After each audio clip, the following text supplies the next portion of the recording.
শুভ সন্ধ্যা আমার সকল দর্শক বন্ধুদের। আমি লুনা বোস, লুনাদি ঘরের রকমবাতি সকলকে স্বাগত জানাই। আজ বলবো ছোট্ট একটি সুন্দর গল্প, কুনো ব্যাঙ ও টুনটুনির গল্প। অনেক দিন আগে এক বনে থাকতো মস্ত বড় এক কুনো ব্যাঙ আর ছোট্ট একটি টুনটুনি পাখি।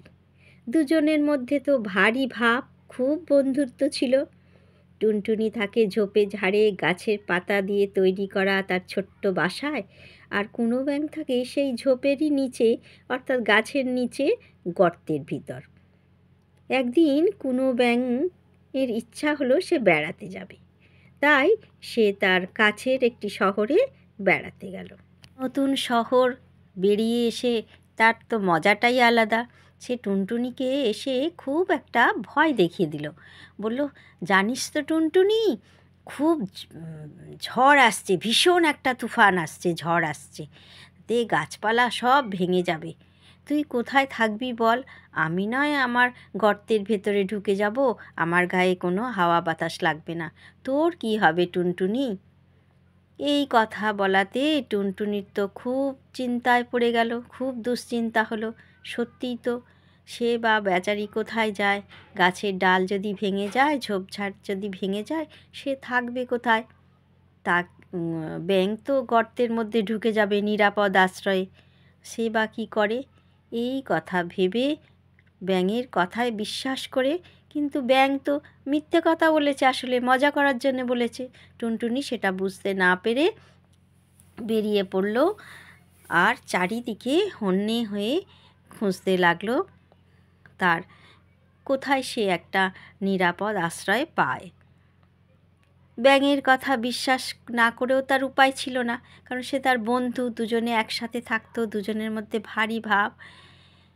কি আর করে, ব্যাঙ গর্তের মধ্যে থাকুক, টুনটুনি তার বাসার সন্ধানে চারিদিকে ঘুরতে লাগলো আর খুঁজতে লাগলো যে কোথায় একটা নিরাপদ আশ্রয় পাওয়া যায়। এইভাবে ঘুরতে ঘুরতে দূরে একটা গাছের উঁচু ডালে, বিরাট উঁচু গাছ, তার মধ্যে রংরাং পাখি বসেছিল। সে তো হাঁ করে বসেছিল, আর টুনটুনি ভেবেছে সেটা মনে হয় কোনো একটা গর্ত টর্ত হবে।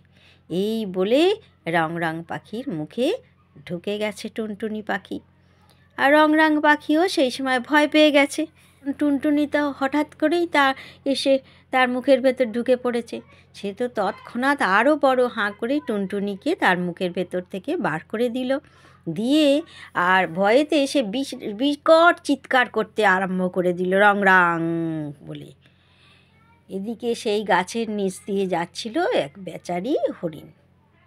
সে তো রংরাং পাখির ডাকে ভয় পেয়ে দৌড়ে পালাতে গিয়ে একটা সাপের লেজে পা তুলে দিয়েছে। সাপ বেচারি তো আঘাত পেয়ে, সেও হঠাৎ করে আঘাত পেয়েছে, পেয়ে কী করেছে, সামনে একটা ঢিপি ছিল, পিঁপড়ের ঢিপি, সেই তার উপর উঠে পড়েছে।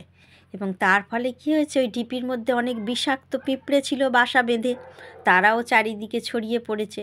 ছড়িয়ে পড়তে পড়তে একটা পিঁপড়ে কী করেছে, সরসর করে এসে সেখান দিয়ে একটা হাতি যাচ্ছিল, হাতির শুঁড়ের ওপর উঠে পড়েছে, আর শুঁড়ের ওপর উঠেই বেজায় জোরে এক কামড় বসিয়েছে। ও ভেবেছে ওটা মনে হয় ওর বাসা, ওদেরও তো আবার বাসা খুঁজতে হবে, কারণ বাসা ভেঙে গেছে। এদিকে পিঁপড়ের কামড় খেয়ে তো হাতি আর কী করে, ছটফট ছটফট করতে লেগেছে। বিষাক্ত পিঁপড়ে জ্বালা করছে। সে কী করেছে, এক গরিব চাষির খেতে গিয়ে দৌড়োদৌড়ি করছে, আর তার সব শস্য নষ্ট হয়ে গেছে। বেচারি গরিব চাষি আর কী করে, বলে যাই মহারাজের কাছে হাতির নামে নালিশ করে আসি। এই বলে সে মহারাজের রাজসভায় গেছে, গিয়ে বলছে, মহারাজ মহারাজ, আমার হাতিতে আমার সব ফসল নষ্ট করে দিয়েছে। আমি গরিব চাষি, এখন কি করি বলুন? কোথায় আমি ফসল পাবো? আমার কি হবে? আমি কিভাবে খেতে পাবো? এই কথা বলায় মহারাজ প্রহরীদের আদেশ দিলেন, যাও ওই হাতিটাকে ধরে নিয়ে এসো যে গরিব চাষির ফসল নষ্ট করেছে। তখন হাতিকে তো প্রহরীরা ধরে নিয়ে এলো রাজসভায় ধরে নিয়ে আসতে হাতি বলল, হুজুর, এতে আমার কোনো দোষ নেই, ওই একটা লাল বিষাক্ত পিঁপড়ে আমার শুঁড়ে কামড়ে নিয়েছে, আমি যন্ত্রণায় ছটফট করতে করতে এদিক ওদিক করেছি, তার ফলেই চাষির ফসল নষ্ট হয়েছে। মহারাজ বললেন, এই ব্যাপার, তাহলে যাও পিঁপড়েকে ডেকে নিয়ে এসো, ধরে নিয়ে এসো তোমরা দুজনে গিয়ে। বলে আবার প্রহরী পাঠালেন, প্রহরীরা আবার পিঁপড়েকে ধরে নিয়ে এলো। পিঁপড়ে এসে বলল, মহারাজ আমার কোনো দোষ নেই, ওই সাপটা তো আমাদের ঢিপির ওপর উঠে পড়েছিল, তার ফলে আমাদের বাসা ভেঙে গিয়ে আমরা চারিদিকে ছড়িয়ে পড়েছি, আর হাতির সুঁটটাকেও বাসা ভেবে তার ওপর উঠে গিয়ে কামড়ে ফেলেছি ভুল করে। কি আর করব মহারাজ, ক্ষমা করে দিন। তখন মহারাজ বলল, সত্যিই তো, তাহলে সেই সাপকে ডাকা হোক। বলে প্রহরী দুজনকে আবার সাপটাকে ডেকে আনতে পাঠানো হলো।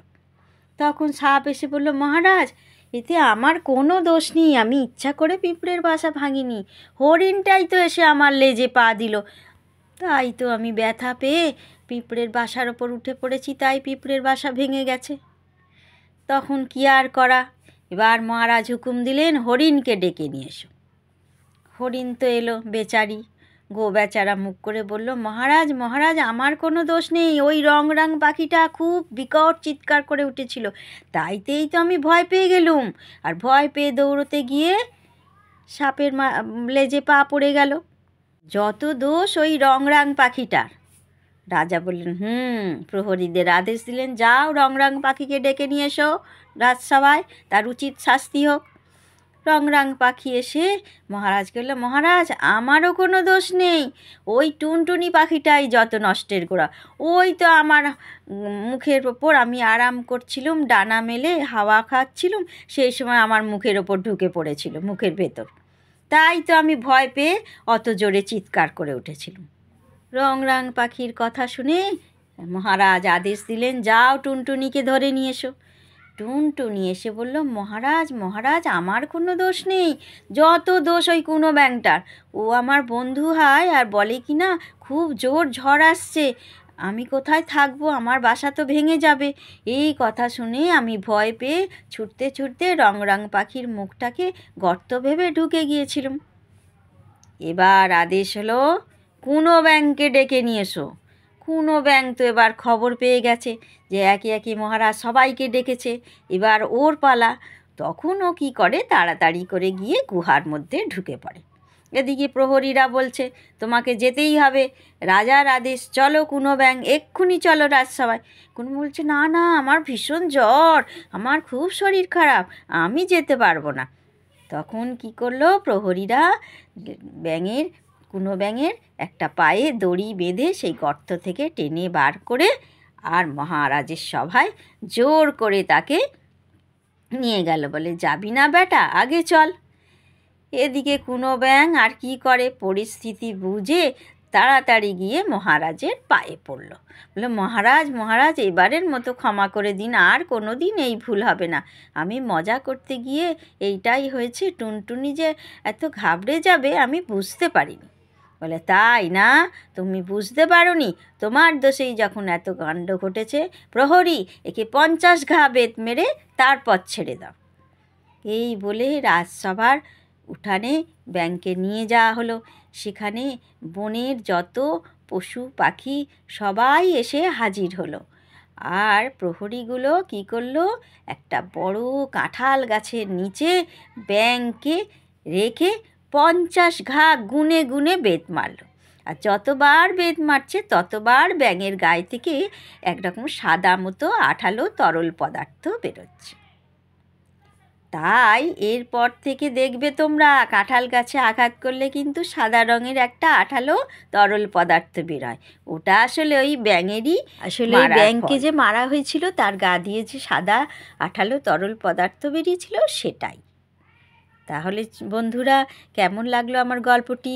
ভালো লাগলে অবশ্যই লাইক কমেন্ট শেয়ার করো, আর সাবস্ক্রাইব করে পাশে থাকা বেল আইকনটাকে প্রেস করতে একেবারেই ভুলো না। সবাই ভালো থেকো, সুস্থ থেকো, সাবধানে থেকো। সবাইকে অনেক অনেক ধন্যবাদ জানিয়ে আজকের গল্পটি শেষ করলাম। আর সবাই এবার, যারা ছোট্ট বন্ধু তারা নতুন ক্লাসে উঠে গেলে এবার নতুন করে পড়া শুরু হলো।